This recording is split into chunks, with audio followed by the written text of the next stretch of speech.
दिनैनि दिनाव मानगोनां हेमन्त बिश्व शर्मा सारखौ जों धन्यबाद होबाय आरो जोंनि माखासे बिटिआरनि बर' लिडारफोरखौबो जों धन्यबाद होबाय। लोगोसे जोंनो बे बेल मारिनायाव जायहा फाइनान्स सापर्ट होबाय बिथां फेरेंगा बसुमतारी बिथांखौबो जों दिनैनि दिनाव आङो धन्यबाद होबाय। हामबायसै हामबायसै।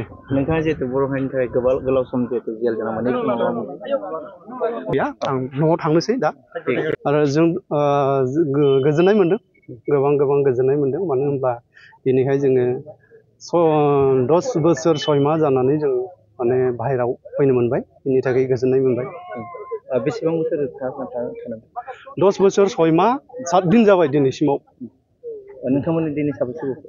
दिनै जोङो ओरैनो 6 जन गबाय आरो माखासे लोगोफ्रा माने क्लियार जायाखै बेनि थाखाय फैनो मोनाखै।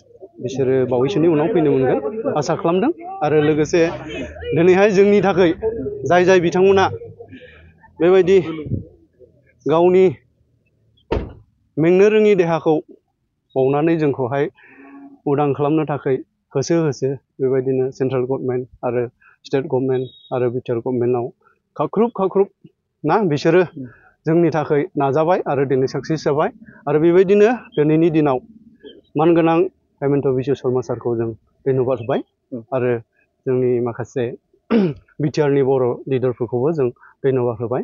लोगोसे जोंनो बे बेल मारिनायाव जायहा फाइनान्स सापर्ट होबाय बिथां फेरेंगा बसुमतारी बिथांखौबो जों दिनैनि दिनाव आङो धन्यबाद होबाय। हामबायसै हामबायसै। नोंथाङा जिहेतु बर' हारिनि थाखाय गोलाव सम जिहेतु जेल जानांबाय गैया आं न'आव थांनोसै दा।